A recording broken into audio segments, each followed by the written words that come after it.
જામનગર મહાનગરપાલિકાની ચૂંટણી 26મી એપ્રિલે છે અને આવતીકાલે 11મી એપ્રિલે ઉમેદવારી પત્ર ભરવાનો અંતિમ દિવસ હોવા છતાં હજુ સુધી એક પણ રાજકીય પક્ષ દ્વારા 16 વોર્ડની તમામ 64 બેઠકો માટે ઉમેદવારો જાહેર કરવામાં આવ્યા નથી। 3 મુખ્ય રાજકીય પક્ષો પૈકી શાસક પક્ષ ભારતીય જનતા પાર્ટી દ્વારા આજે શુક્રવારે સાંજ સુધી ઉમેદવારોની યાદી જાહેર કરવામાં આવી નથી।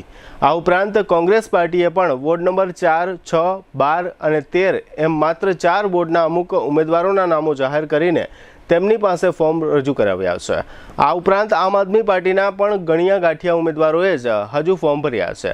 તેનો એક અર્થ એવો થઈ શકે કે આવતીકાલે ફોર્મ ભરવાના અંતિમ દિવસે ચૂંટણી કચેરીઓમાં ફોર્મ ભરવા માટે બધા પક્ષના ઉમેદવારોનો ધસારો થઈ પડશે। ચર્ચાઓ એવી છે કે પ્રદેશ ભાજપાએ ઉમેદવારોના નામો હજુ સુધી શા માટે જાહેર કર્યા નથી। કેટલાક લોકો એમ કહે છે કે ઉમેદવારોની પસંદગી અંગે મૂંઝવણો ચાલી રહી છે અને અમુક લોકો એમ કહે છે કે અન્ય રાજકીય પક્ષોને ઉમેદવારોની પસંદગી બાબતે માત આપવા માટે ભારતીય જનતા પાર્ટી દ્વારા ઉમેદવારોના નામો જાહેર ન કરવાની રણનીતિ અપનાવવામાં આવી છે।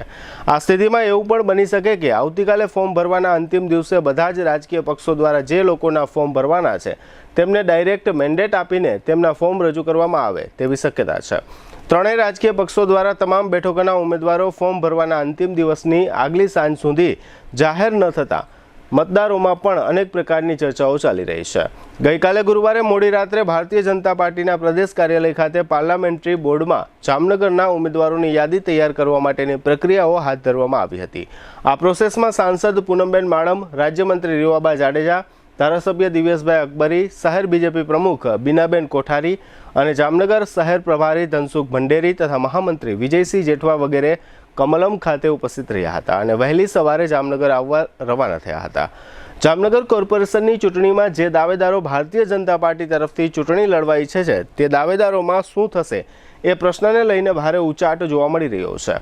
બીજી બાજુ હજારો મતદારો પણ પોતાના મત વિસ્તારમાં કયા ઉમેદવારોના નામો જાહેર થશે તેનો ઇંતજાર કરી રહ્યા છે અને સૌ પોતપોતાની મતિ પ્રમાણે ચર્ચાઓ કરી રહ્યા છે।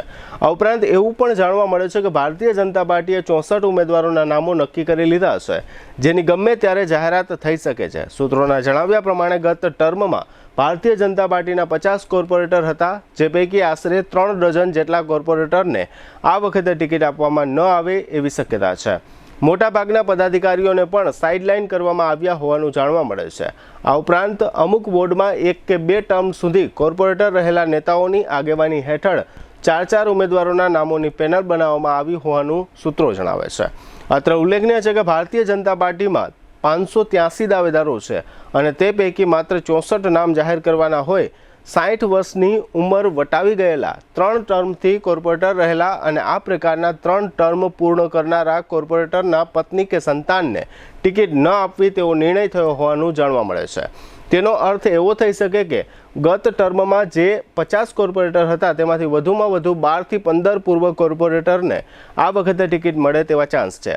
એમ પણ માનવામાં આવે છે કે જે લોકો 2 ટર્મ માટે કોર્પોરેટર રહી ચૂક્યા છે તેમના નામો પણ કપાઈ ગયા હોવાનું કહેવાય છે। આ ઉપરાંત આ વખતે ઓબીસી અનામતના રોટેશનમાં ફેરફાર થયો હોય જે તે વોર્ડમાં ન રહેતા હોવાને કારણે અમુક દાવેદારોને ટિકિટ ન મળે તેવી શક્યતા પણ છે। હાલમાં ઉમેદવારોના નામો અંગે અનેક પ્રકારની ચર્ચાઓ ચાલી રહી છે પરંતુ આવતીકાલે 11 એપ્રિલે ફોર્મ ભરવાનો અંતિમ દિવસ હોય સાચું ચિત્ર આવતીકાલે સાંજે જ સ્પષ્ટ થશે। શું તમને પણ લાગે છે કે જમાનો બહુ આગળ વધી ગયો છે અને ભણતર બહુ મોંઘું થઈ ગયું છે? તો એ વિચાર હવે બદલી નાખો। જામનગરના વાલીઓ, હવે તમારા બાળકના ઉજ્જવળ ભવિષ્ય વચ્ચે ફીનું ટેન્શન નહીં આવે કારણ કે છેલ્લા 37 વર્ષોના અતૂટ વિશ્વાસ સાથે બ્રિલિયન્ટ ગ્રુપ ઓફ સ્કૂલ્સ લાવ્યું છે એક ઐતિહાસિક ઓફર।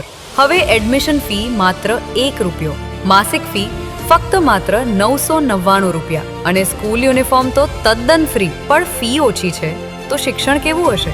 અહીં સસ્તું શિક્ષણ નથી પણ શ્રેષ્ઠ શિક્ષણ છે જ્યાં શિસ્ત છે, સંસ્કાર છે અને બાળકને ઘડતરનું શ્રેષ્ઠ વાતાવરણ છે।